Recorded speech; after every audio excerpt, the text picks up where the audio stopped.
Hello बच्चों। आज मैं आप लोगों को क्लास 7th की जो आपके पास न्यू एनसीईआरटी की बुक है ना, गणिता प्रकाश, उसमें हमने अपना चैप्टर नंबर 4 स्टार्ट कर रखा है। चैप्टर का नाम है हमारे पास expressions using letters and numbers. तो चलिए आज हम इस चैप्टर का लास्ट फिगर इट आउट करते हैं। उसके बाद हमारा ये पूरा चैप्टर कंप्लीट हो गया। चैनल पे अपलोड है, प्लेलिस्ट बनी हुई है। आपसे यहाँ पर फिगर इट आउट के फर्स्ट क्वेश्चन में क्या कह रहा है, एक बार मैं आपको बता दूँ कौन से पेज पे। Page number 102, 103 and 104।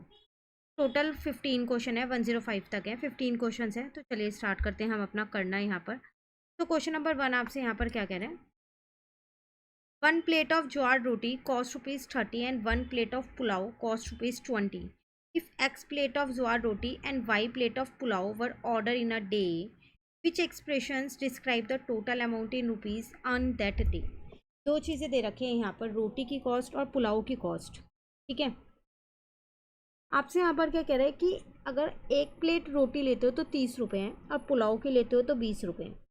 अब मान लो एक पूरे दिन में X प्लेट ऑर्डर होती है रोटी की और Y प्लेट ऑर्डर होती है किसकी, पुलाव की। तो आप बताओ कि टोटल अमाउंट उसने उस दिन में कितना अर्न किया।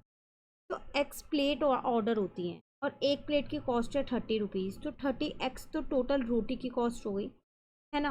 और 30 और 20 प्लेट्स हैं, ₹20 की 1 प्लेट है और वाई प्लेट ऑर्डर किया पुलाव की। तो 20 वाई जो है वो आपके पास किसकी हो गई, पुलाव की cost.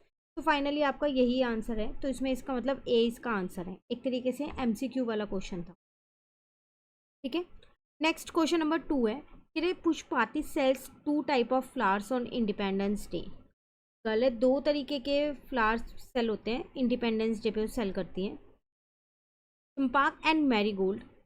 P customer only bought champak and Q customer only bought marigold and R customers bought both। P customers ऐसे हैं जो सिर्फ और Q कस्टमर ऐसे हैं जो सिर्फ मैरीगोल्ड खरीदते हैं, लेकिन R कस्टमर ऐसे हैं जो दोनों खरीदते हैं, चंपक भी और marigold. On the same day she gave away a tiny national flag to every customer. और उसी दिन पे वो हर एक कस्टमर को एक छोटा सा नेशनल फ्लैग भी दे रहा है। मतलब जो भी क्या कहते हैं वहाँ फ्लावर खरीद रहा है उसको एक छोटा सा नेशनल फ्लैग भी दिया जा रहा है। How many flags did she give away that day. बताओ कि उसने कितने फ्लैग दिए। आपसे फ्लावर के लिए नहीं कह रहा, फ्लावर तो उसने बता ही दिए कि कैसे कैसे हैं। तो जो कस्टमर्स चंपक फ्लावर खरीदते थे वो P थे, जो मैरीगोल्ड खरीदते थे वो Q थे, और जो दोनों खरीदते थे तो वो R थे। तो अगर वो कस्टमर फ्लावर खरीदेगा तभी तो उसे नेशनल फ्लैग मिलेगा। तो अगर आप यहाँ पर P plus Q plus R तीनों को जोड़ दो, तो जिसने P खरीदे होंगे उन्हें भी नेशनल फ्लैग मिलेगा, जिसने Q खरीदे होंगे उन्हें भी नेशनल फ्लैग मिलेगा। P कस्टमर्स वालों को भी, Q कस्टमर्स वालों को भी और R कस्टमर्स वालों को भी। तो फाइनली इसका आंसर आपके पास क्या हो जाएगा, तो number of flag she gave away that day is P plus Q plus R। जितने ये खरीदे गए होंगे उतने ही नेशनल फ्लैग्स दिए गए होंगे। क्लियर है। अब क्वेश्चन नंबर 3 आपसे यहाँ पर क्या कह रहे हैं, a snail is try to climb along the wall of a deep well. During the day it climbs up U cm and during the night it slowly slips down D cm। This happen for 10 days and 10 nights। Question क्या कह रहा है, एक snail है, वो क्या कर रहा है कि वॉल पे आने की, ऊपर चढ़ने की कोशिश कर रहा है। वो एक कुएं के अंदर है, डीप वेल के अंदर है। तो दिन के समय ना वो U cm क्लिम अप हो जाता है, ऊपर चढ़ जाता है, लेकिन रात के समय वो फिसल फिसल के नीचे D cm तक पहुंच जाता है। ऐसा ना 10 दिन तक चला और 10 रातों तक चला। फर्स्ट पार्ट में कह रहा है write an expression describing how far the snail is from it starting position. आपको एक एक्सप्रेशन बताना है कि स्नेल जो है अब कितने ऊपर हो गया अपनी स्टार्टिंग पोजीशन से। तो देखो, वो 10 दिन और 10 रात चलाए, तो 10 दिन में वो U cm ऊपर चढ़ा होगा और 10 ही दिन में वो 10 रातों में वो D cm नीचे भी आ गया होगा। तो नेट उसने कितना डिस्टेंस कवर किया होगा, 10U माइनस का 10D कर देंगे। ठीक है, तो यहाँ पर हम अपना एक्सप्रेशन बनाते हैं। पूरा लिखने की ज़रूरत नहीं है कि स्नेल U cm दिन में चढ़ा, D cm नीचे चढ़ा। तो यहाँ हम डायरेक्ट अपना एक्सप्रेशन लिख सकते हैं। 10 दिन में वो इतना ऊपर चढ़ा और 10 ही रातों में वो इतना नीचे आ गया। तो D मैंने कॉमन ले लिया, फाइनली मेरा एक्सप्रेशन ये आ गया। ठीक है, उसके बाद आपसे क्या कह रहे हैं, what can we say about the snail's movement if D is greater than U. स्नेल की क्या मूवमेंट रहेगी अगर डी जो है वो ज़्यादा है यू से, मतलब वो गिरा ज़्यादा है, तो कभी भी वो टॉप पे पहुंच ही नहीं पाएगा। जब वो नीचे ज़्यादा फिसल रहा है, ऊपर कम चढ़ पा रहा है, तो फिर क्या होगा, वो टॉप पे तो पहुंच ही नहीं पाएगा, वहीं पर ही रह जाएगा। तो ये भी लिख देते हैं, if D is greater than U the snail tips down more than it climb, गिरेगा ज़्यादा चढ़ेगा कम। It means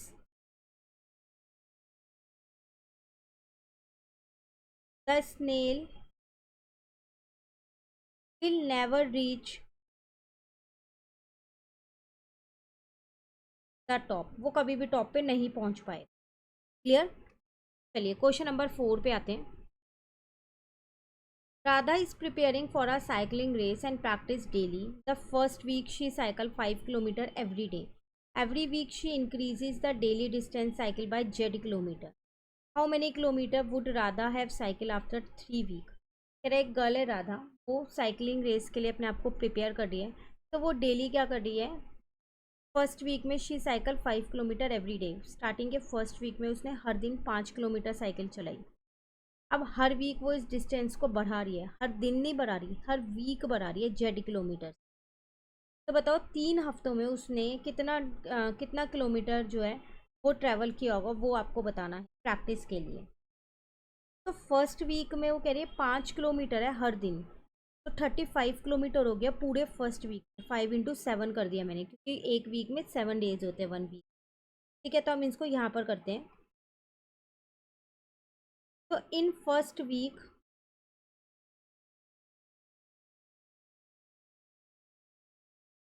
Radha cycle 5 kilometre every day. ठीक है ना। तो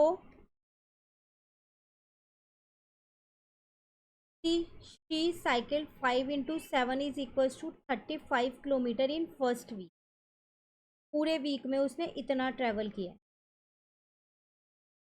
तो इस इन सेकेंड वीक में कितना क्या होगा, जेड से बढ़ा रही है ना।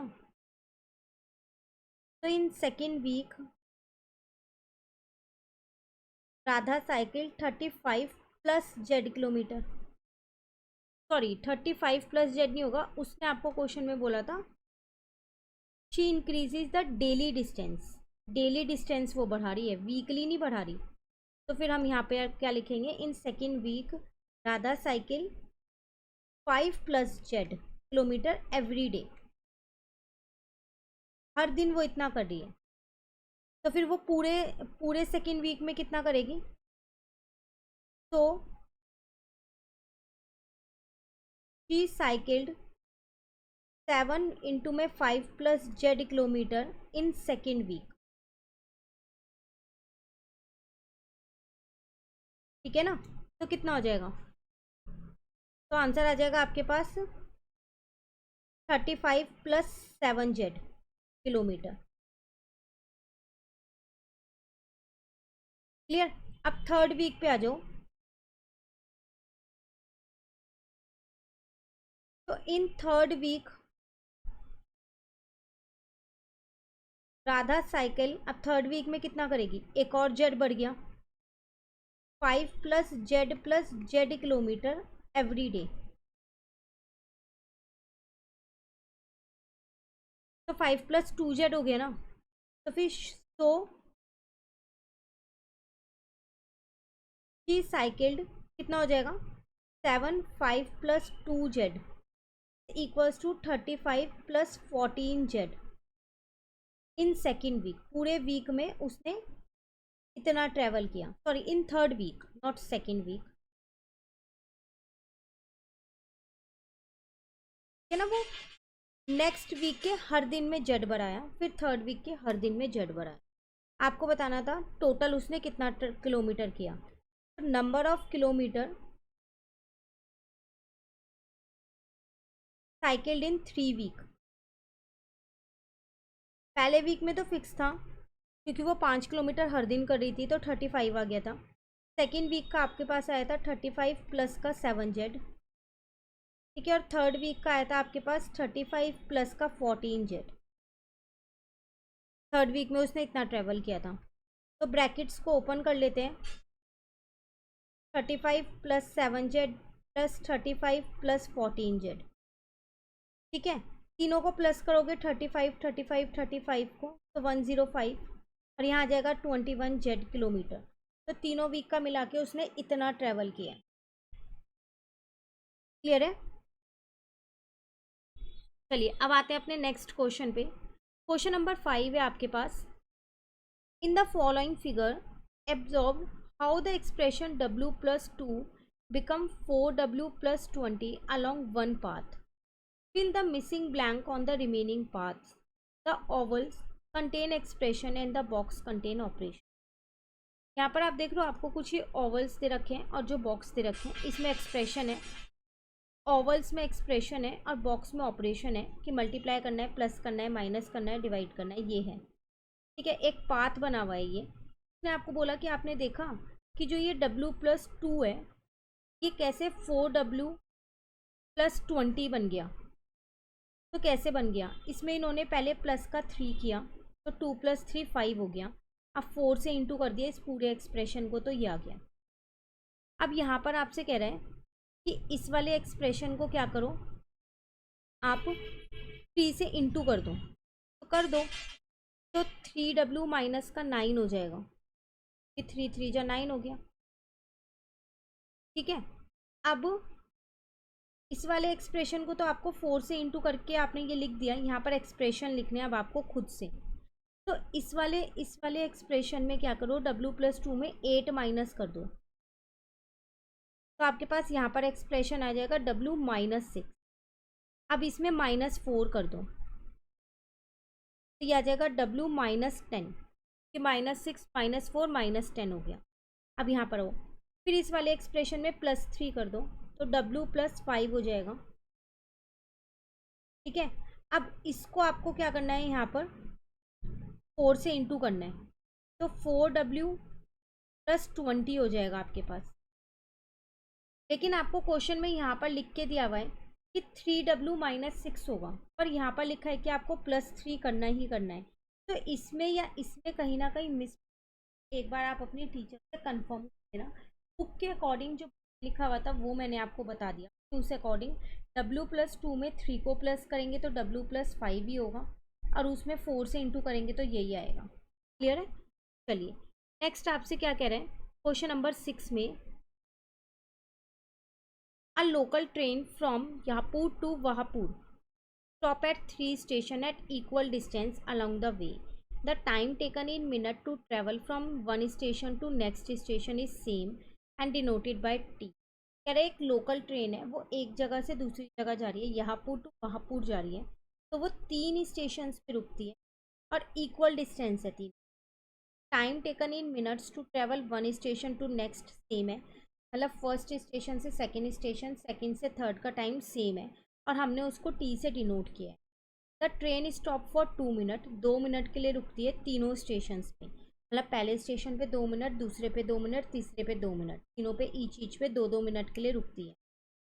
If T is equal to 4 what is the time taken to travel from यापुर टू वहाँपुर। मान लो अगर टी जो है वो 4 है, कितना टाइम लिया होगा एक स्टेशन से, यहाँ से यहाँपुर से वहाँपुर जाने के, तो इसके बीच में वो 3 स्टेशन पे रुकी होगी ना, 3 स्टेशन पे। जब वो 3 स्टेशन पे रुकी तो तीनों पे उसने क्या क्या किया, तीनों पे उसने 2-2 मिनट लिए। अब हम क्या करते हैं, इसकी ना पहले एक रफली एक फिगर बनाते हैं और उसके बाद इसको सॉल्व करते हैं। तो यहाँ पर देखो मेरे पास 2 स्टेशन है, मैंने दोनों स्टेशंस यहाँ लिख लिए। एक ये वाला था जहाँ से मैंने स्टार्ट किया था और यहाँ पर मुझे पहुँचना है। इनके बीच में क्या रहता है, आपको 3 स्टेशन पड़ेंगे। तो एक को मैंने S1 नाम दे दिया, स्टेशन 1, स्टेशन 2, स्टेशन 3। अब आप यहाँ पहुँच जाओगे। हर एक स्टेशन पे ये 2 मिनट रुकती है, तो 6 मिनट तो ऐसे ही हो गए टाइम जो उसने लिया। ठीक है, उसके बाद वो आपसे यहाँ कह रहा है अगर T4 है तो टोटल टाइम कितना लगा यहाँ से यहाँ आने में। तो T4 है, आपको यहाँ दे रखा है। तो यहाँ पर 4 सेगमेंट से देखो 1 2 3 4। तब हम यहाँ लगा देंगे total time taken to travel from यहाँपुर टू वहाँपुर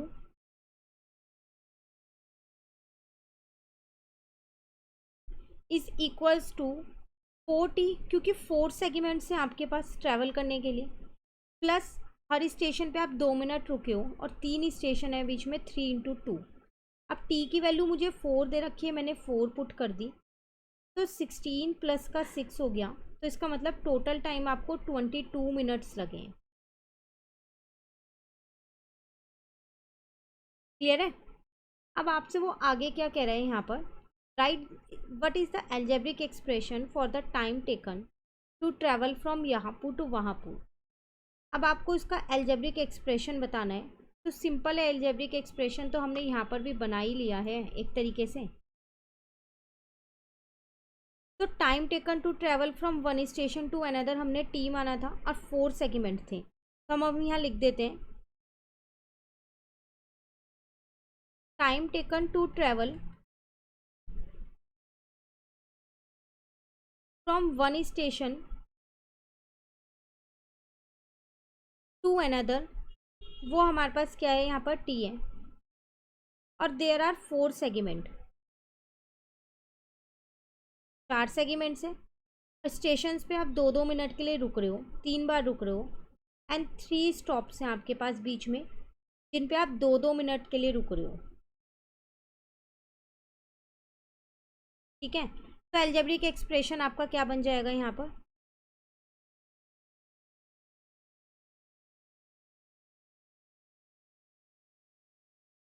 तो 4 इंटू में टी क्योंकि 4 सेगमेंट्स थे, और 3 इंटू में 2 क्योंकि आप तीनों स्टेशन पे 2-2 मिनट के लिए रुक रहे हो, तो 4t + 6 ये आपका एक्सप्रेशन बन गया। आगे आप मिनट लगा लो, इतने मिनट। फर्स्ट वाले पार्ट में इस टी की वैल्यू दे रखी थी तो मैंने यहाँ टी की वैल्यू पुट कर दी थी, टोटल टाइम निकाल दिया था। सेकेंड पार्ट में एक्सप्रेशन पूछ लिया है। ठीक है, चलिए क्वेश्चन 7 में क्या कह रहे हैं, सिंप्लीफाई द फॉलोइंग एक्सप्रेशंस। आपको इन एक्सप्रेशंस को सिंप्लीफाई करना है, मतलब लाइक टर्म्स को ऐड करना है। ठीक है, और अनलाइक को ऐसे ही छोड़ देना है। जैसे 3a + 8a एक साथ आप यूज़ करोगे, -7a। ठीक है, ये एक साथ सॉल्व होंगी, प्लस 9b -4 भी एक साथ सॉल्व होगा, और -6 + 16 एक साथ सॉल्व होगा। ठीक है ना, ए पार्ट है ये। तो 11 में से 7 जाएंगे तो 4a बचेगा, प्लस 9 में से 4 जाएगा 5b, 16 में से 6 गया 10। Clear A part. B part, पहले आप इसको अंदर ब्रैकेट को इंटू करोगे, तो 3 3 जा 9a और 3 3 जा 9b, माइनस का 8a, माइनस का 4b, माइनस का 16।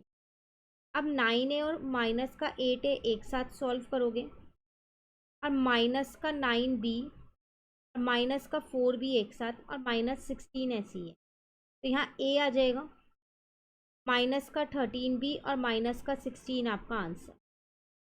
क्लियर। सी पार्ट में भी अगेन अंदर इंटू करोगे पहले, तो 4x माइनस का 6 हो जाएगा, प्लस का 8x प्लस का 12 ऐसी है। अब 4x + 8x एक साथ सॉल्व करोगे, और 12 - 6 एक साथ, तो यहाँ आ जाएगा आपके पास 12x प्लस का 6। क्लियर है। डी पार्ट भी ऐसे ही सॉल्व होगा, तो 8x ब्रैकेट के बाहर माइनस है तो अंदर का साइन चेंज हो गया, माइनस की जगह प्लस हो गया। 8x में से 2x गए 6x, t + 12 15 हो गया। ई पार्ट में अगेन ब्रैकेट के बाहर माइनस है तो अंदर का साइन चेंज हो गया। अब 8h और 7h को एक साथ सॉल्व कर लेंगे, और 9 और 5 को एक साथ, तो h + का 4 आपका आंसर।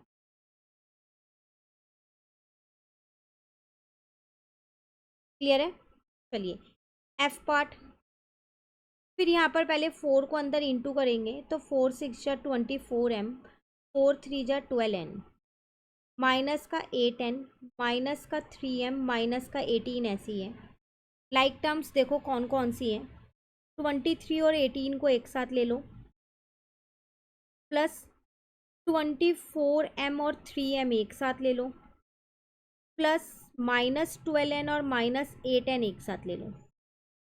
तो यहाँ पर तो 5 आ जाएगा आपके पास, प्लस यहाँ पर आ जाएगा 21m माइनस का 20n। तो आप इसे ऐसे भी लिख सकते हो, कांस्टेंट को लास्ट में ले जाओ। क्लियर है? तो ये था क्वेश्चन नंबर आपके पास 7 जो कंप्लीट हो गया। क्वेश्चन नंबर 8 पे आओ। कह रहा है ऐड द एक्सप्रेशन, इन्हें सिर्फ आपको ऐड करना है इन एक्सप्रेशंस को। तो चलिए इसे नेक्स्ट पेज पे करते हैं यहाँ पर। तो ए पार्ट में अगर हमें ऐड करना है, देखो एक चीज़ का ध्यान रखना, जहाँ पर भी एंड है ना वहाँ प्लस का साइन लगाना है और उसके बाद लाइक टर्म्स को ऐड करना है, ठीक है? अनलाइक को ऐसे ही छोड़ देना है। तो मैं डायरेक्ट कर रही हूँ आंसर, क्वेश्चन दोबारा नहीं लिख रही। 4D - 7C + 9, एंड की जगह मैंने प्लस लगा दिया, तो 8C - 11 + 9D। अब मैंने 4D और 9D को एक साथ लिया है, -7C + 8C एक साथ लिया है, 9 - 11 एक साथ लिया है, ठीक है? तो ये हो गया मेरे पास 13D। यहाँ पर आ जाएगा प्लस का C और माइनस का 2। ये हो गया मेरा ए पार्ट का आंसर। बी पार्ट है माइनस का 6F प्लस का 19 माइनस का 8S, एंड की जगह प्लस लगा दिया, फिर माइनस का 23 है, प्लस का 13F है, अब प्लस का 12S है। तो माइनस का 6F और प्लस का 13F मैंने एक साथ लिया है, प्लस माइनस का 8S और प्लस का 12S एक साथ लिया है, प्लस 19 माइनस का 23 एक साथ लिया है, ठीक है यहाँ तक? तो ये मेरे पास 7F हो गया, यहाँ पर प्लस का 4S हो गया और यहाँ माइनस का 4 हो गया। Clear B part? चलिए सी पार्ट पे आते हैं। आपको क्वेश्चन दे रखा है 8D माइनस का 14C प्लस का 9, एंड की जगह प्लस लगा दिया, 16C माइनस ब्रैकेट में 11 + 9D। तो पहले ब्रैकेट ओपन करना पड़ेगा, क्योंकि ब्रैकेट के बाहर माइनस है तो अंदर के साइन चेंज हो जाएंगे। तो -11 - 9D हो गया। अब मैंने 8D और 9D दोनों लाइक टर्म से उन्हें एक साथ रखा, माइनस का 14C और प्लस का 16C एक साथ रखा, और 9 और 11 माइनस का एक साथ रखा। तो ये आ गया मेरे पास माइनस का D प्लस का 2C माइनस का 2। क्लियर है? चलिए अब आते हैं हम अपने डी पार्ट पे। 6F माइनस का 20 प्लस का 8S है, एंड की जगह प्लस लगाया, 23 माइनस का 13F माइनस का 12S है। तो 6F के साथ 13F रखा क्योंकि ये दोनों लाइक हैं, प्लस के 8S के साथ माइनस का 12S रखा, अगेन ये दोनों लाइक हैं, -20 और 23 एक साथ रखा क्योंकि ये कांस्टेंट है। तो माइनस का 7F हो गया यहाँ, माइनस का 4S हो गया यहाँ, अब प्लस का 3 यहाँ हो गया। क्लियर? चलिए ई पार्ट पे आते हैं। क्वेश्चन है हमारे पास 13M माइनस का है 12N प्लस 12N माइनस का है 13M। अगर आप देखो ना तो ये तो आपस में ही सब कट हो गया है, तो कुछ नहीं बचा, तो डायरेक्ट आंसर इसका 0 आ गया। Clear? Last part is 26M plus 24N, and की जगह प्लस लगाया, फिर 26M माइनस 24N, अगेन ये माइनस का है, ये प्लस का है, ये प्लस का है, ये माइनस का है, कट गया, आंसर 0 आ गया। क्लियर? ये था क्वेश्चन नंबर 8 जो कंप्लीट हो गया। चलिए अब आते हैं क्वेश्चन नंबर 9 पे। इसमें भी आपको क्या करना है, यहाँ पर सब्ट्रैक्ट करना है। तो सब्ट्रैक्शन के केस में फ्रॉम के बाद वाला नंबर पहले लिखते हैं, मतलब इसको पहले लिखोगे, माइनस का साइन लगा के ये वाली टर्म लिखो, ठीक है? चलो यहाँ पर करते हैं इस क्वेश्चन को भी।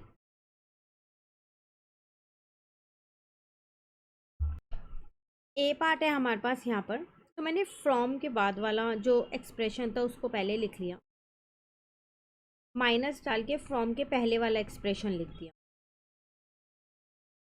क्लियर है? अब देखो ब्रैकेट के बाहर माइनस है तो अंदर के साइन चेंज होंगे होंगे ना।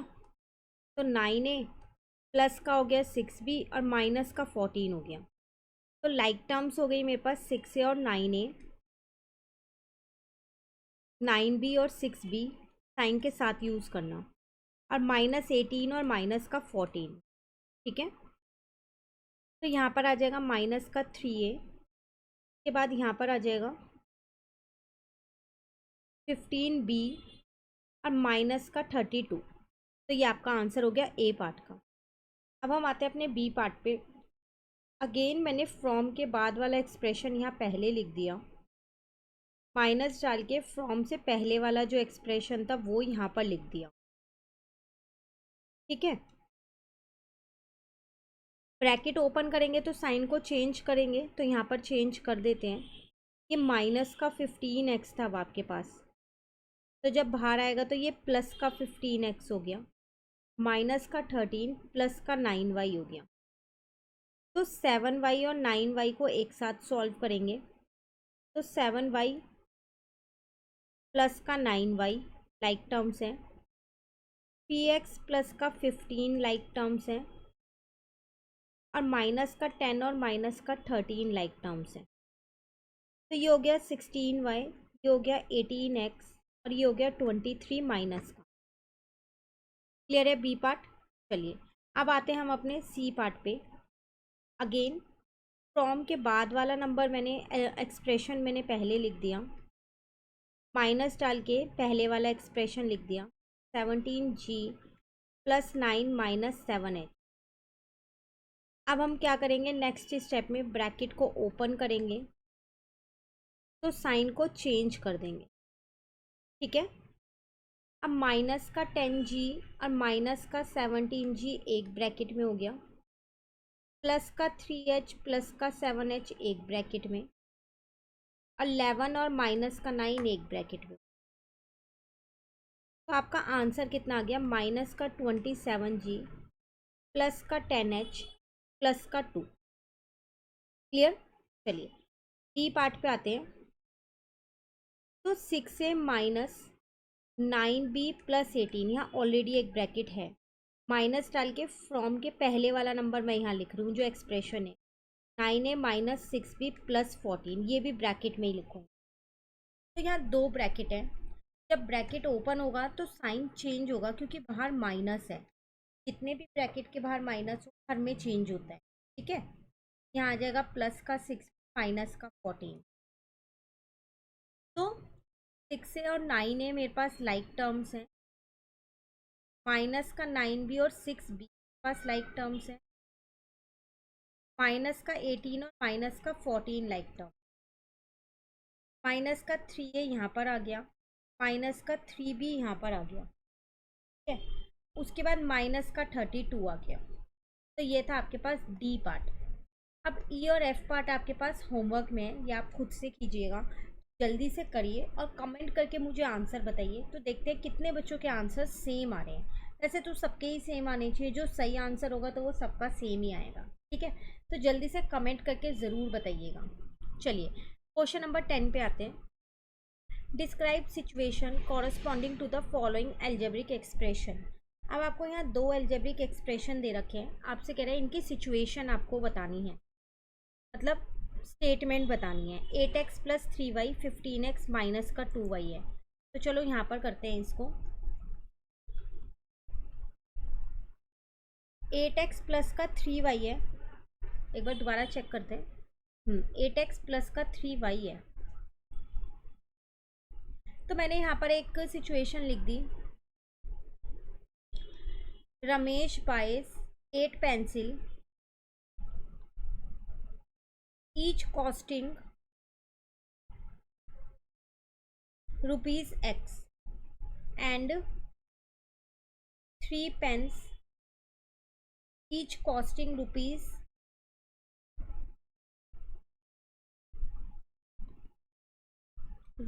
y। तो टोटल कॉस्ट कैसे निकालेंगे, 8 पेंसिल है, एक पेंसिल x रुपए की है तो 8x हो गया, 3 पेन है, एक पेन y रुपए का है तो 3y, और यही हमें यहाँ बनाना था। सेकंड था 15x माइनस का 2 है, यही है। अब इसकी स्टेटमेंट बनाते हैं। शॉपकीपर हैज 15 बॉक्सेस ईच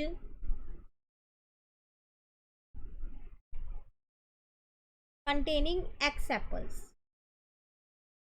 एक शॉपकीपर के पास 15 बॉक्स है और हर एक बॉक्स में एक्स एप्पल है, तो टोटल 15 एक्स एप्पल हो गए। ही सेल्स 2 बॉक्सेस, 2 बॉक्स उसने बेच दिए। तो फिर बॉक्सेस लेफ्ट कैसे निकालोगे? तो 15x माइनस का 2x करोगे तो उसके पास 13x। या फिर इसको ऐसे लिखो, एप्पल्स लेफ्ट इन बॉक्सेस। कितने एप्पल्स बचे? 13x एप्पल्स बचे। क्लियर? सिर्फ आपको क्या करना था, स्टेटमेंट बनानी थी, सिचुएशन। ज़रूरी नहीं है जो मैंने बनाई है वही आप लिखो, आप कुछ और भी अपनी तरफ से लिख सकते हो। ठीक है, चलो क्वेश्चन नंबर 11 है, imagine a straight row, if it is cut once as shown in the picture we get 2 piece. में दिखा रखा एक सिंगल रस्सी ली, इसे कट किया तो 2 पीस हो गए। If the rope is folded once, पहले रोप को आपने क्या किया, रस्सी को ऐसे मोड़ दिया, एंड देन कट, अब कट किया तो 3 पीस हो गए। एक पीस ये वाला पूरा और एक एक पीस ये। Absorb the pattern and find the number of pieces if the rope is folded 10 times and cut। कह रहा पैटर्न बताओ क्या लगेगा अगर आपने उस रस्सी को 10 बार पहले फोल्ड किया और फिर कट किया। What is the expression for the number of pieces when the rope is folded r time। और साथ साथ एक्सप्रेशन बताओ अगर आपने उस रोप को r टाइम्स फोल्ड किया और कट किया। तो जब सिंगल थी तो दो पार्ट्स में डिवाइड हो रही थी, जब 2 बार आपने डबल कर दिया इसको तो वो 3 पार्ट्स में डिवाइड होने लग गई। अब आपने यहाँ पर क्या किया था, इसको 3 पार्ट्स बना दिए थे, 1 2 3 ऐसे कर दिया था। तो ये एक पार्ट आपके पास ये आ गया होगा पूरा, दूसरा पार्ट, तीसरा पार्ट, चौथा, तो 4 पार्ट्स में आ गए। ठीक है, तो आपको बताना है r टाइम्स अगर आपने उसे फोल्ड किया, यहाँ एक बार फोल्ड किया फिर 2 बार फोल्ड किया, r टाइम्स फोल्ड किया तो कितना आएगा। तो कैसे करेंगे इसे हम, यहाँ देखो, जब आपने उसे फोल्ड ही नहीं किया था और एक कट किया था तो उसके 2 पीस हो गए थे ना, 2 पीस। पहली पिक्चर यही थी। जब आपने उसे एक बार फोल्ड किया था और एक ही बार आपने उसे कट मारा था उस पर, तो उसके 3 पीस हो गए थे। जब आपने उसे 2 बार फोल्ड किया था, इसकी भी पिक्चर आपको दिखा रखी है, और एक ही कट किया था उस पर, तो उसके 4 पीसीज हो गए थे। तो जब आप उसे 3 बार फोल्ड करोगे और एक कट लगाओगे उस पर, तो ऑब्वियस सी बात है उसमें कितने पीस होंगे। देखो 2 के 4 हो रहे हैं, 1 के 3 हो रहे हैं, तो 3 के 5 ही तो होंगे। डबल, एक ज़्यादा हो रहा है ना उससे, 2 के 4 हो रहे हैं, 1 के 3 हो रहे हैं, तो एक एक दो टाइम्स एक्स्ट्रा हो रहे हैं ना। तो इसका मतलब अगर आप उसे 10 टाइम्स फोल्ड करोगे और एक कट करोगे तो कितने 12 पीसीज होंगे, है ना। तो आपको बोला था आर वाले का बताओ, तो अब आप एक्सप्रेशन बना सकते हो, expression with R times cut. तो कितने पीसीज होंगे उसमें, R times fold and cut, तो आर प्लस 2, क्योंकि जब 10 टाइम्स फोल्ड किया तो उसमें +2 किया, 3 टाइम्स फोल्ड किया +2 किया, 5 पीसीज हुए, 2 टाइम्स फोल्ड किया तो 4 पीसीज हुए, 1 टाइम फोल्ड किया +2 किया, 3 पीसीज हो गए। तो एक्सप्रेशन बन गया r+2। क्लियर? क्वेश्चन 12 क्या कह रहे हैं, look at the match stick pattern below, absorb and identify the pattern. How many match stick are required to make 10 such squares, how many are required to make W squares. फिर अगर आप यहाँ पर match stick देखो, एक square बना है, एक single square, 4 match sticks. 2 square बने हैं, कितनी मैच स्टिक लगी है, 1 2 3 4 5 6 7, 7 मैच स्टिक। 3 स्क्वायर में कितनी लगी है, 1 2 3 4 5 6 7 8 9 10। कह रहे हैं कि कितनी मैच स्टिक लगेंगी अगर मुझे 10 स्क्वायर चाहिए होंगे, और कितनी मैच स्टिक लगेंगी अगर मुझे W स्क्वायर चाहिए होंगे। तो ठीक है, यहाँ करते हैं इसको। ये आपके पास क्वेश्चन नंबर 11 था, ठीक है, फोल्ड वाला। अब हम अपने 12 पे आ गए हैं। तो एक स्क्वायर में मुझे कितनी मैचिंग स्टिक लगी थी? 4 मैचिंग स्टिक लगी थी। 2 स्क्वायर के लिए मेरे पास कितनी लगी थी? 7 मैचिंग स्टिक्स लगी थी। 3 स्क्वायर के लिए मेरे पास कितनी लगी थी? 10 मैचिंग स्टिक्स लगी थी। तो फिर 10 स्क्वायर के लिए कितनी लगेंगी? 31 मैचिंग स्टिक्स। आप सोच रहे होंगे ये कैसे निकल गया? तो इसमें एक पैटर्न बनना है। वो क्या? यहाँ देखो 1 के लिए 4 लगी है, तो 1 इंटू 3 प्लस 1 4 आ गया। 2 इंटू 3 प्लस 1 7 आ गया। 3 इंटू 3 प्लस 1 10 आ गया। तो 10 इंटू 3 प्लस 1 31 आ गया। तो ये है आपके पास जितने स्क्वायर हैं, और हर एक में आप 3 से इंटू कर रहे हो और 1 को प्लस कर रहे हो, उतनी मैचिंग स्टिक लग रही है। तो इसका मतलब डब्ल्यू स्क्वायर्स के लिए कितनी लगेंगी?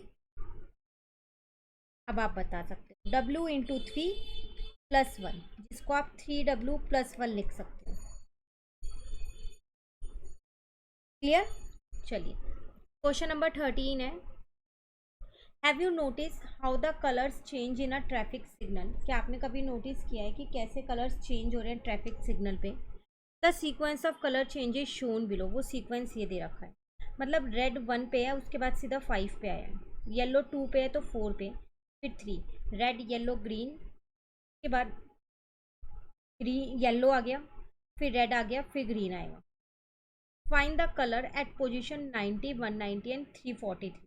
अब आप बताओ 90 पोजीशन पे कौन सा कलर होगा, 190 पे कौन सा होगा, 343 पे कौन सा होगा। साथ के साथ एक्सप्रेशन भी लिखना है। ठीक है, तो अगर मैं इसको थोड़ा सा और आगे कंप्लीट करना चाहूँ, तो रेड 1 के बाद सीधा 5 पे आया है, मतलब 4 छोड़ के, बीच में 3 छोड़ दिए, तो अब यहाँ पर 6 नंबर का, 7 नंबर का, 8 नंबर का छोड़ देंगे, तो 9 पे आएगा रेड कलर। ये तो मुझे पता चल गया, हाँ रेड आएगा। अब ये 2 के बाद 4 पे आया है, तो 4 के बाद 6 पे आएगा येलो ग्रीन वाला, फिर 2 छोड़ दिए, ये 3 पे है ग्रीन वाला, तो उसके बाद यहाँ पर भी 2 छोड़ दो, ये 2 छोड़े हैं, 2 छोड़ दो, तो किस पे आएगा, ये 7 पे आएगा।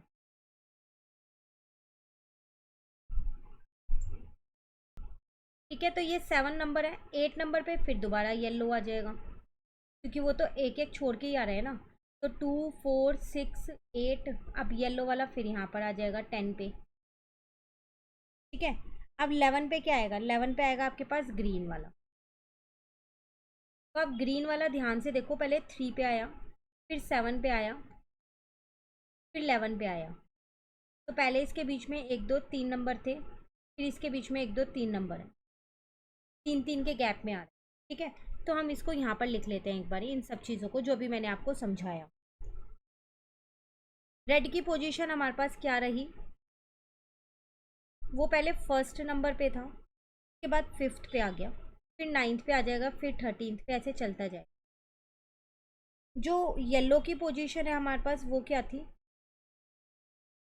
वो पहले 2 पे था, फिर 4 पे हो गया, फिर 6 पे, फिर 8 पे, फिर 10 पे, फिर 12 पे, ऐसे चलता जाएगा।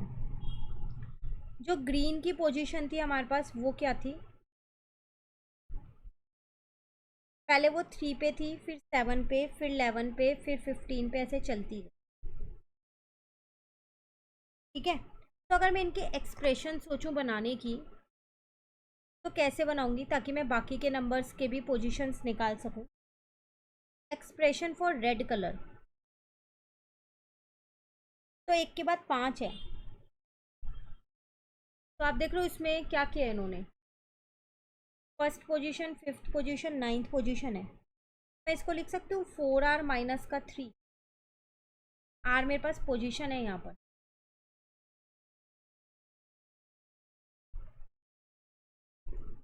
है ना। तो अगर अब मुझे 13 के आगे का निकालना है, ठीक है, उसी तरीके से अगर मैं एक्सप्रेशन लूँ यहाँ पर येलो वाले का, तो इवन नंबर है, है ना, तो आप उसे 2R कह सकते हो सीधा सीधा। और अगर मैं यहाँ पर ग्रीन वाले का एक्सप्रेशन देखूँ तो वो मेरे पास क्या हो जाएगा, 4n माइनस का 1। ठीक है ना यहाँ तक। अब हमारे को क्या बतानी थी, पोजीशन बतानी है किन किन की, 90, 190 और 343। तो सबसे पहली बात 90 और 190, 90 एंड 190 ये तो इवन नंबर है। और अगर आप देखो आपके पास ग्रीन और रेड पे सिर्फ ऑड नंबर है, इवन नहीं है, इवन सिर्फ येलो पे है। तो इसका मतलब ये वाले तो येलो वाले होंगे और इवन नंबर।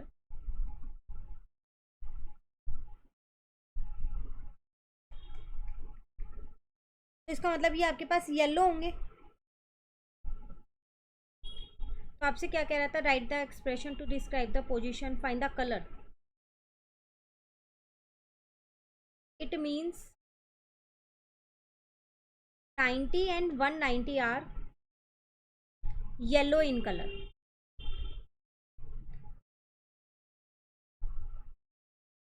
ठीक है। अब एक नंबर रह गया 343। तो 343 को अगर मैं 4 से डिवाइड करती हूँ तो 4 8 जा 32 और 4 5 जा 20, तो 3 रिमाइंडर बच रहा है। तो अगर आप यहाँ पर देखो तो ये जो है मल्टीपल ऑफ 4 से 3 ज़्यादा है, मल्टीपल ऑफ 4 से 3 ज़्यादा है। 8 में 3 प्लस किया, 12 में 3 प्लस किया, है ना। तो इसका मतलब जो ये 343 है ये भी मल्टीपल ऑफ 4 में 3 ज़्यादा है। अगर यहाँ 340 होता तो ये पूरा पूरा डिवाइड हो जाता। तो मैं ये कह सकती हूँ इसमें 85 जो है वो मेरे पास कोशेंट है, प्लस 3 जो है वो रिमाइंडर है। और ये जो पैटर्न फॉलो हो रहा है वो ग्रीन वाले में हो रहा है। So it matches 4R minus 1 position, जो भी हमने ऊपर लिखी है किसकी, ग्रीन वाले की। 4R आ रही है, ठीक है, एन मत लेना इसे, 4R माइनस 1, क्योंकि हमने सारे एन लिए हैं। आप चाहो तो सारे एन भी लेट कर सकते हो, ऐसा कुछ नहीं है। तो इसका मतलब मैं ये कह सकती हूँ 343R ग्रीन इन कलर, या उसका जो पोजीशन होगा वो ग्रीन पे होगा। तो थोड़ा सा समझने वाला है, मेन है सिर्फ अगर आप पैटर्न को समझ लो। तो यहाँ पर अगर आप ध्यान से देखो ना तो ये सारे मल्टीपल ऑफ 4 हैं और इसमें क्या है, यहाँ पर 3 ज़्यादा है इनसे। ठीक है ना, क्लियर है यहाँ तक। चलिए नेक्स्ट आते हैं हम क्वेश्चन नंबर 14 पे। अगेन एक पैटर्न दे रखा, how many squares will be there in step 4, step 10 and step 50। पहले फर्स्ट वाले के ही देख लो। स्टेप 1 में 5 स्क्वायर्स हैं, यहाँ पर 1 2 3 4 5 6 7 8 9 10 है। यहाँ पर 1 2 3 4 5 6 7 8 9 10 11 12 13 14 है। दोबारा काउंट कर लेते हैं, 1 2 3 4 5 6 7 8 9 10 11 12 13 है। तो स्टेप 1 में आपके पास 5 है, स्टेप 2 में आपके पास 10 है और स्टेप 3 में आपके पास 13 स्क्वायर है। आपको स्टेप 4 10 और 50 का बताना है, जनरल फॉर्मूला बताना है। ठीक है, तो यहाँ पर करते हैं इसे।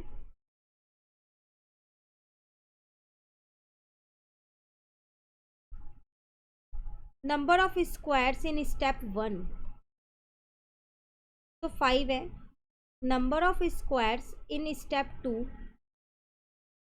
तो उसमें भी 9 होंगे, 10 नहीं होगा, 9 होगा। देखो ना 1 2 3 4 5 6 7 8 9, बीच वाला मैंने 2 बार काउंट कर दिया था, तो 9। Number of squares in step 3 13, तो number of squares in step 4 कितने होंगे। तो अगर आप ध्यान से देखो ये तो 5 ही रह गया, यहाँ 5 प्लस 4 आ गया, यहाँ 5 प्लस 5 सॉरी यहाँ 5 प्लस 4 बन गया। अब इसमें क्या हो जाएगा आपके पास, स्टेप 4 में क्या हो जाएगा, इसको आप ये लिख सकते हो ना आगे, 5 इंटू में 2 इंटू में 4, 5 प्लस यहाँ लिख देती हूँ, 5 प्लस 2 इंटू में 4 लिख सकते हो क्योंकि 2 बार 4 है। तब यहाँ आ जाएगा 5 प्लस 3 इंटू में 4, तो 3 4 जा 12, 17 आंसर। देखो ध्यान से समझो, पैटर्न समझ आएगा तभी कर पाओगे। यहाँ पर था 5 प्लस 0 इंटू में 4, इस वाले के अंदर है 5 प्लस 1 इंटू में 4, इस वाले के अंदर है स्टेप 3 में 5 प्लस 2 इंटू 4, तो फोर्थ वाले में होगा 5 प्लस 3 इंटू 4। अब आपको किस किस के निकालने हैं, स्टेप 10 और 50 के भी निकालने हैं। तो number of squares in step 10 कैसे निकालोगे, 5 प्लस कितना करें, 4 को कितने से इंटू करें, तो यहाँ फोर्थ स्टेप पे थर्ड 3 से इंटू किया है, तो 10th स्टेप में उससे एक कम से ही तो करोगे। थर्ड स्टेप में 2 से इंटू किया है, तो एक कम से कर रहे हो ना, तो 4 9 जा 36 प्लस 5 41 आ गए। और किसके निकालने हैं, 50 वाले के निकालने हैं। अब निकाल लोगे 50 वाले के भी, अब आपको आ गए होंगे। Number of steps in squares in step 50, तो 5 प्लस 49 इंटू 4 कर दोगे, यही करोगे ना, तो आंसर आ जाएगा 201। क्लियर। अब आपसे और क्या पूछ रहा था इसके बाद, इसका जर्नल फॉर्मूला आपको यहाँ पर लिखना था, साथ के साथ how would the formula change if you want to count the number of vertices of all the square. ये तो हमारे को स्क्वायर का फॉर्मूला था, अब वो कह रहा है अगर मैं वर्टिसेस की बात करूँ तो ये फॉर्मूला कैसे चेंज होगा वो भी बताओ। तो सबसे पहली बात हम स्क्वायर वाला फॉर्मूला लिख देते हैं, उसके बाद देखते हैं कि वर्टिसेस का क्या फॉर्मूला रहेगा। ठीक है, तो जर्नल फॉर्मूला मेरे पास यहाँ पर क्या है इसका,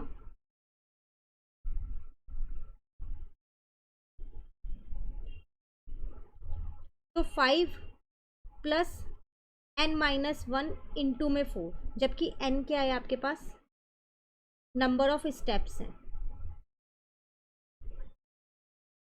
ठीक है, अब अगर हम वर्टिसेस की बात करें नाउ, तो सिंस 1 स्क्वायर हैज़ 4 वर्टिसेस, एक स्क्वायर में 4 वर्टिसेस होती हैं, 4 उसके लाइंस होती हैं, वो कोने जो होते हैं कोने। तो नंबर ऑफ वर्टिसेस आपको किसके निकालने हैं, यहाँ पर एक जनरल फॉर्मूले की, देखो यहाँ पर आपके पास ये हैं 4 हैं, एक में 2 में कितनी हो जाएंगी, 8 हो जाएंगी, अगर वो एक के साथ एक नहीं मिले हुए हैं तो।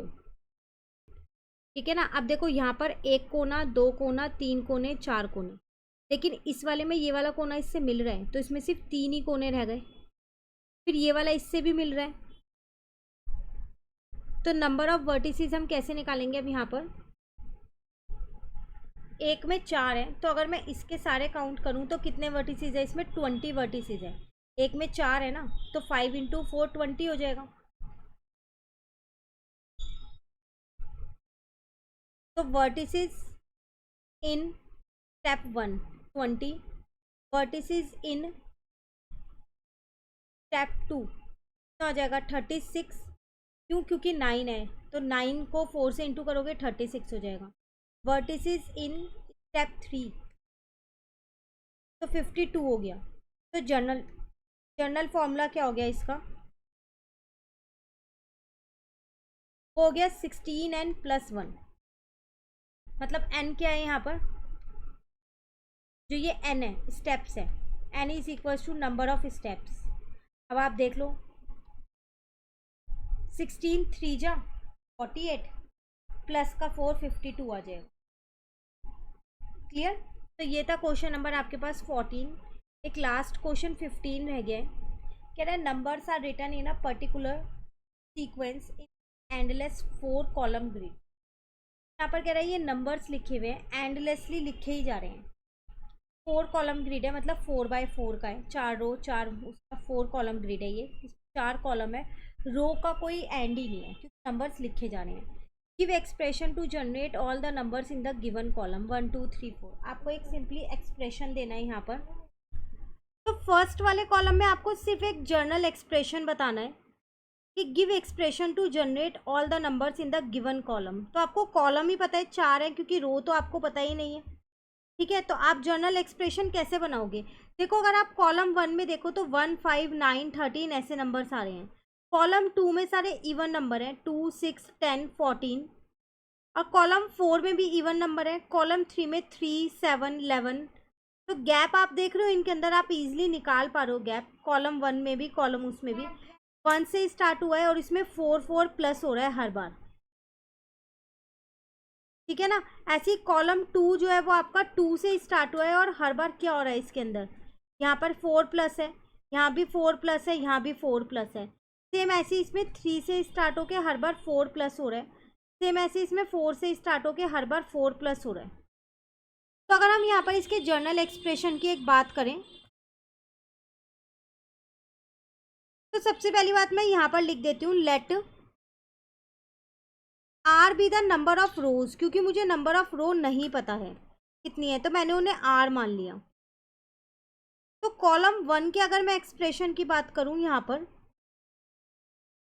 तो कॉलम 1 का एक्सप्रेशन मेरे पास क्या हो जाएगा, 4 मल्टीप्लाई आर माइनस 1 प्लस 1। अभी बताती हूँ कैसे होगा, पहले मैं एक्सप्रेशन यहाँ लिख देती हूँ। कॉलम 2 का एक्सप्रेशन हो जाएगा 4 multiply R minus 1 plus 2। Same ऐसे कॉलम 3 का एक्सप्रेशन मेरे पास यहाँ पर हो जाएगा 4 multiply R minus 1 plus 3, 4 multiply R minus 1 plus 4। ये मेरे पास कॉलम 4 का एक्सप्रेशन हो जाएगा, ठीक है। चलो आप जानते हैं कि ये एक्सप्रेशन हुए कैसे। तो फर्स्ट का था 4 multiply R minus 1 plus 1। R है मेरे पास नंबर ऑफ रो, तो मैं यहाँ पर हूँ, मान लो मैं कॉलम 1 के एक्सप्रेशन में यहाँ पर हूँ, तो 4 मल्टीप्लाई, आप सेकेंड रो में हो, ठीक है। तो 4 मल्टीप्लाई 1 प्लस 1 5 आ गया। अब आप यहाँ पर हो, मतलब आप थर्ड रो में हो, तो 3 माइनस 1, तो 4 मल्टीप्लाई 2 प्लस 1 9 आ गया। मैच हो रहा है ना। सेम ऐसे ही आप कॉलम 2 के लिए देखो, कॉलम 3 के लिए, कॉलम 4 के लिए, सब में ये एक्सप्रेशन मैच हो जाएगा। तो इसका मतलब आप ये कह सकते हो कि जर्नल फॉर्मूला अगर आपको जनरेट करना हो तो वो आप क्या कर रहे हो, यहाँ पर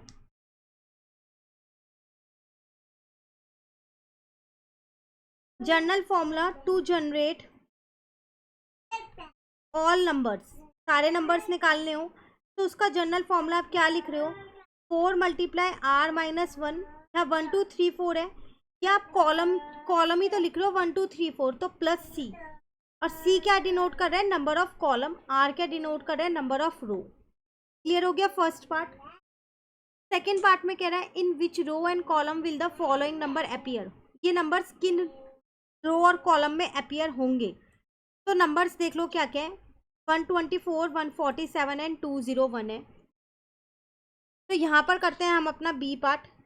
तो 124 है आपके पास, एक है आपके पास 147 और एक था 201, तो 4 कॉलम है ना। तो हम इसको पहले, सबसे पहले तो 4 से ही डिवाइड करते हैं। तो 4 3 जा मेरे पास 12 हो जाएगा, और यहाँ पर 4 कैरी ले लिया, नीचे ले लिया, 4 1 जा 4। तो जब मैंने इसको 4 से यहाँ पर डिवाइड किया 124 को, तो मेरे पास जो कोशेंट है वो तो मेरा 31 आया, और जो रिमाइंडर है वो मेरे पास 0 आया, 0 रिमाइंडर। कोशेंट 31 है, रिमाइंडर 0 है। तो इसका मतलब मैं 124 को ये लिख सकती हूँ 4 इंटू में 31 प्लस का 0। अब अगर मैं इसे किसी एक्सप्रेशन के साथ मैच करूँ या फिर इसे कंपेयर करूँ, comparing it with 4 multiply R minus 1 plus C. तो चलो कंपेयर करके देखते हैं। यहाँ पर 4 इंटू में 31 प्लस का 0। तो जब आप कंपेयर करोगे तो आपने क्या जाना कि r माइनस 1 की जगह यहाँ 31 लिखा हुआ है, तो यहाँ से मैंने r निकाल लिया, 32 आ गया, सॉरी 30 लिखा हुआ है ना, यहाँ पर 30 आ रहा था, 31 आ रहा था, एक बार क्रॉस चेक कर लो। r माइनस 1 की जगह यहाँ पर 31 है, पर c की जगह यहाँ 0 लिखा है, तो कॉलम ऐसा थोड़ी है एक भी नहीं होगा, नहीं ना। तो आप इस एक्सप्रेशन को किसी और तरीके से भी तो लिख सकते होंगे 124 को। तो मैंने क्या किया है, यहाँ पर 124 को फिर लिख दिया मैंने यहाँ पर 4 इंटू में 30 प्लस का 4, क्योंकि कॉलम तो ज़रूर होगा ना, बिना कॉलम के फिर रो कैसे बनाओगे, 0 कॉलम तो हो ही नहीं सकता ना। अब आप इसको कंपेयर कर रहे हो, तो 4 इंटू 30 प्लस के 4 को, तो r minus 1 is equal to 30, तो r की वैल्यू यहाँ से 31 आ गई। इसका मतलब, और c की वैल्यू यहाँ से कितनी आ गई 4। तो ये जो नंबर है 124 किस में होगा? तो 124 आर इन 31 रो में होगा एंड 4th कॉलम में होगा। Column is 4। क्लियर। नेक्स्ट है आपके पास नंबर 147। अगेन मैं 147 को 4 से डिवाइड करती हूँ पहले। तो जो मेरा क्वोशंट आ रहा है ना वो मेरे पास आएगा यहाँ 36, और जो मेरा रिमाइंडर आएगा वो मेरे पास आएगा 3। तो फिर मैं 147 को ये लिख सकती हूँ ना 4 इंटू में 36 प्लस का 3। चलो अब उसी से कंपेयर करते हैं यहाँ पर। तो ऑन कंपेयरिंग, तो यहाँ पर था 4 इंटू में r-1 प्लस का c, और यहाँ पर क्या आ जाएगा आपके पास 4 इंटू में 36 प्लस का 3। कॉलम तो मेरे पास 3 आ गया, रो और निकाल लेते हैं यहाँ पर। तो रो मेरे पास 37 आ गई और कॉलम कितना आ गया 3। तो फिर मैं ये कह सकती हूँ so 147 appear in row 37 and column 3। Clear. Next number मेरे पास था 201।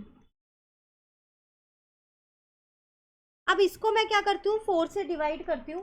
तो यहाँ पर, तो फिर आप ये देखोगे कि यहाँ पर जो आपका क्वोशंट है वो 50 आ रहा है और जो आपके पास रिमाइंडर है वो कितना आ रहा है 1। तो 201 को आप लिख सकते हो 4 इंटू में 50 प्लस का 1। अब इसे भी चलो यहाँ कंपेयर करते हैं। तो on comparing 4 multiply r-1 plus c is equals to 4 multiply 50 plus का c। तो r-1 इज इक्वल्स टू में 50 हो गया। तो मेरे पास रो निकल गई यहाँ पर कितनी 51, उधर ले गई प्लस का 1। कॉलम मेरे पास कितना आ गया यहाँ पर, अच्छा c की जगह यहाँ 1 था तो कॉलम 1 आ गया। तो 201 will appear at row 51 and column 1। Clear. चलिए सी पार्ट है, what number appear in R row and column C. ये तो एक नॉर्मल जनरल फॉर्मूला ही पूछ रहा है, आर रो में और सी कॉलम में कौन सा नंबर होगा। तो यही नंबर होगा क्योंकि हमारे को यहाँ आर रो, आर भी नहीं दे रखा कितना है और सी भी नहीं दे रखा। ठीक है। फिर नेक्स्ट कह रहे हैं, लास्ट है, observe the position of multiple of 3. Do you see any pattern? List out other patterns that you see. क्या ना आपको कोई पोजीशन ऑफ मल्टीपल ऑफ 3 आप बता सकते हो क्या, उसमें कोई पैटर्न आपको दिख रहा है? अगर आपको कोई पैटर्न उसके अंदर दिख रहा है तो बताओ, और अदर पैटर्न जो आप देख रहे हो वो भी आपको यहाँ पर बताना है। ठीक है। तो अगर आप ध्यान से देखें तो हर तीसरा नंबर जो है वो मल्टीपल है 3 का, हर तीसरा नंबर। तो मैं कह सकती हूँ every third number is a multiple of 3। और हम अगर देखें तो जो इवन नंबर है वो सिर्फ कॉलम 2 और कॉलम 4 में है, और जो ऑड नंबर है वो 1 और 3 में है। ठीक है। और अगर आप यहाँ पर देखो हर एक रो में 2 इवन नंबर है और 2 ही ऑड नंबर है हर एक रो में, है ना। तो इसका मतलब मैं ये कह सकती हूँ रो 1 में 1 2 3 4 है जैसे, तो रो 2 में 5 6 7 8 हो गया, उसका टोटल कर लेंगे। रो 3 का कर लेंगे यहाँ पर हम टोटल। हर एक रो को देखते हैं कितने से वो इंक्रीज होगी, उससे ही मुझे यहाँ पता चल जाएगा। सबसे पहली बात मैं यहाँ पर लिखती हूँ,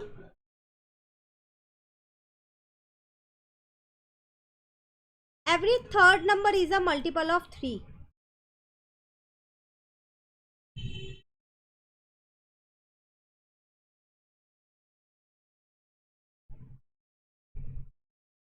इवन नंबर जो है ऑलवेज अपीयर इन